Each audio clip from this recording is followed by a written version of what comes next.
আসসালামু আলাইকুম।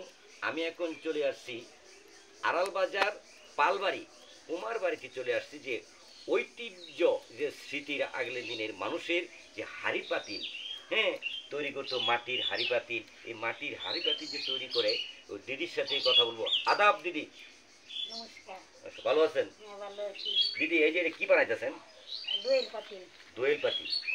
এই দোয়েল পাতিটা আপনার এইগুলি যে কাজটা করতেছেন, যে মাটি অনেক তো 20 বছর 30 বছর আগে এটা তো অনেক চলতো, এখন কি দিদি কিরকম চলে? এখন প্রায় বেশি এটা চলে না, খুব কম চলে। আগের মতো এখন অনেক ঘরে বানায় না এগুলা, অল্প কয়েকজন বানায়। এখন কি আপনাদের কি সংসার চলে? কিন্তু মতনে চলে ওর মোটামুটি চলে। আগে যেভাবে বিক্রি হতো সেভাবে কিন্তু এখন বিক্রি হতে নাই। এটা আপনি কয় টাকা বিক্রি করতে পারবেন? এটা আমি তো মনে করি নুনের মাটি দিয়ে কাজ করি। আচ্ছা, ঠিক আছে। এটা মনে পরিমাণে কত বিক্রি হবে এটা? এটা মনে করেন 3 থেকে 4 টাকা। 3 থেকে 4 টাকা হাতের অন্ত।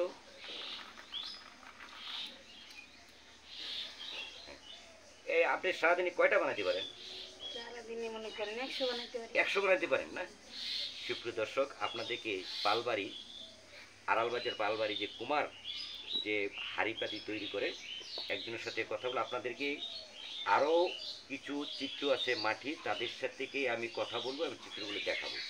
তা দিদি ভালো থাকেন নাকি? আমি অন্য অন্য জায়গায় আরো দেখাই নাকি? Thank you. দিদি কেমন আছেন? ভালো। এটা কি বানাইতেছেন? হাড়ি পাতিল। তো আঙান তো এটা হাড়ি পাতিল, এটার নাম কি অরিজিনাল? নাম হইছে কলসি। কলসি। মানে এই যে কলসিটা আপনি সারাদিনে কয়টা কলসি বানাতে পারেন? সারাদিনে পারি না, 10-12টা বানাতে পারে। দিদি একটা কথা বলি, আগের তো অনেক আগের মানুষে কিন্তু গেলে মাটির হাড়ি পাতিল দিয়ে কিন্তু খাইতো। এখন কেমন চলে দিদি? এখন বেশি চলে না, চলে না। চলে খালি কি আমরা গরিব মানুষ না, আমরা কোনো মতন বানায় চলায় চলি আর কি করে মনে বানায়া বিক্রি করে নিয়ে একজন ভাই করে আমরা পাইকারে টাকা দিলে আর আমরা। আচ্ছা, সারাদিনে আপনি যে কয়টা বানাতে পারছেন? না এই যে দেন না মনে হয় 40টা। 40টা। দর্শক দেখান তো, ক্যামেরাম্যান দেখান।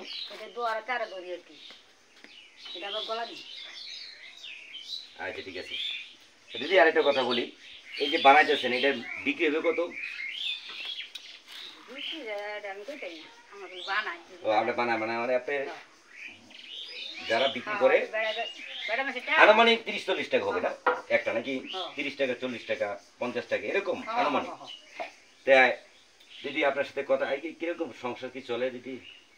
সংসার কি করবো না, চলার মতন আর কি চলাই পারি না, আমরা কোনো মতন খাইয়া যাই।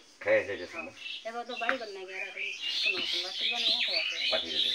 সুপ্রিয় দর্শক, দেশ থেকে দেশের বাইরে সকল প্রবাসী ভাইদেরকে আন্তরিক ধন্যবাদ এবং শুভেচ্ছা। মুসলমানের প্রতি রইল আসসালাম। আসসালামু আলাইকুম রহমতুল্লাহি ওয়া বারাকাতুহু। অন্যান্য জাতির কইল আদাব এবং নমস্কার। প্রিয় ভাইরা, এই যে জিনিসটা দেখতেছেন 20 থেকে 30 বছর আগে যে মাটির যে তৈরি, আমরা কিন্তু এক সময় এই মাটির পাতিলে কিন্তু এই আমরা এই ভাত পাক করছি, আমাদের খাওয়াইছি। দেখেন এরকম বলছে। হ্যাঁ, আমাদের কিন্তু এখন বর্তমানে ডিজিটাল দেশ হয়ে গেছে বাংলাদেশ, বিভিন্ন ধরনের কিন্তু খাবারের জিনিস তৈরি হয়ে গেছে না দিদি? আচ্ছা দর্শক, ভিডিওটা বেশি বেশি করে শেয়ার করার মতো দেখার সুযোগ করে দেবেন। আপনাদেরকে আরো কিছু চিত্র দেখাবো যে আড়াল বাজার পালবাড়ি কুমার বাড়িতে আমি আসলাম। আদাব বাবু। আচ্ছা, ঠিক আছে।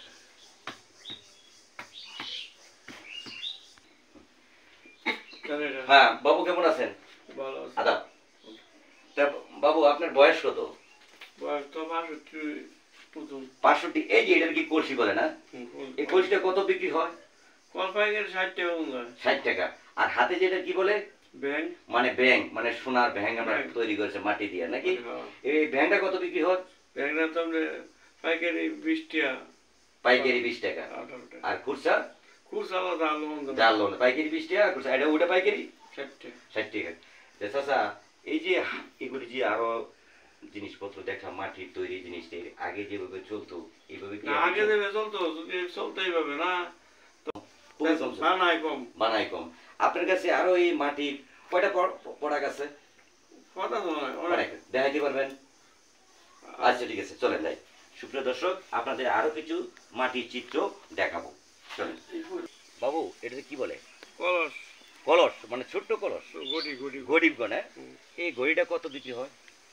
এগুলো তো পাইকারি 22 টাকা 20 টাকা 25 টাকা ঘুরে আর খুচরা যার কাছে নেওয়া যায়। খুচরা হিসাব নেই। এই যে হাড়ি পাতিল গুলো মাটি বানাইছেন, এটি কি এগুলি কি সম্পূর্ণ ক্যামেরাম্যান দেখান তো, এটি কতদিন ধরে কাজটা করতেছেন, কয়েকদিনের আপনি হাড়ি পাতিল বানাইলেন? এগুলো তো একটা বানাইছে ক্যামেরাম্যান এদিকে দেখাও। আচ্ছা ঠিক আছে, এখন কথা হলো আপনার যে একজনের মানে আমার 1 মাসের জিনিস, 1 মাস হবে না? পুরান কোন জায়গায় পুরা জায়গাটা আছে না দর্শক? এই যে পুরা জায়গাটা দেখায় তো, ওই যে বিশাল। সুপ্রিয় দর্শক, আসলে আপনি গ্রাম বাংলার চিত্র যে কি আপনাদের দেখালাম, যে মাটির হাড়ি পাতিল 30 থেকে 40 বছর আগে একসময় অনেক জমজট ছিল। এই মাটির পাতিল কিন্তু আমরা কিন্তু ভাত পাক করতো, তরকারি পাক করতো। এই দেখেন, এইটা আড়াল বাজার পালবাড়ি, বিশাল, এটা হচ্ছে কুমার বাড়ি নামে পরিচিত। অত্যন্ত দেখেন সুন্দর করে সাজায় রাখছে, আবার মাটির জিনিস দিয়ে। আমরা আপনাদেরকে কিছু চিত্র দেখালাম, আরও কিছু আপনাদেরকে চিত্র দেখাবো, বানানোর চিত্র সরাসরি বানাইতেছি, দেখাইছি বাবুর সাথে। বাবু, তাহলে মোটামুটি সংসার চলে তো না? এইটা কোনো বাইয়া যাওয়া যায়, কোনো মতন চলতেছে না? কষ্ট হয় খুব না? কষ্ট হয়। আচ্ছা, চলতে খুব কষ্ট হয়। তো দর্শক, আসলেই যে আমরা কাজ করি না, কোনো ব্যবসা করি, তারা কিন্তু কুমার বাড়ির মানুষ, মানে কুমার নামে পরিচিত। তারা কিন্তু মাটির জিনিস দিয়ে, যেমন আমরা অনেক জায়গায় অনেক ব্যবসা করে, তারা কিন্তু এটি তাদের ব্যবসা। আর কিছু চিত্র আপনারা দেখাবো, চলে আসুন। হ্যাঁ দর্শক, এখানে কিন্তু যে মাটির হাড়ি পাতিল যে বানিয়ে, তারপরে এখানে কিন্তু তারা কিন্তু পুড়ে, দেখেন এইভাবে মাটির পাতিল বানিয়ে, এই যে বানিয়ে রাখছে, এগুলি কাঁচা, এগুলি কাঁচায় তারপরে এগুলি আগুন দিয়ে পুড়িয়ে, এবং তারপরে এইগুলি বাজারে বিক্রি করে। সুপ্রিয় দর্শক, আসলে গ্রাম বাংলার মধ্যে বিভিন্ন জায়গায় কিন্তু এই কুমার বাড়ি এখনও কিন্তু প্রচলিত আছে। কুমার বাড়ি দিয়ে আজ সারা বাংলাদেশে কিন্তু সব জায়গায় কিছু না কিছু এরকম চিত্র মাটির এখনও প্রচলিত আছে। প্রিয় ভাই, আমাদের এই স্মৃতিগুলো ধরার জন্য, দেখানোর জন্য দেখতেছেন সারা বাংলার সকল মানুষের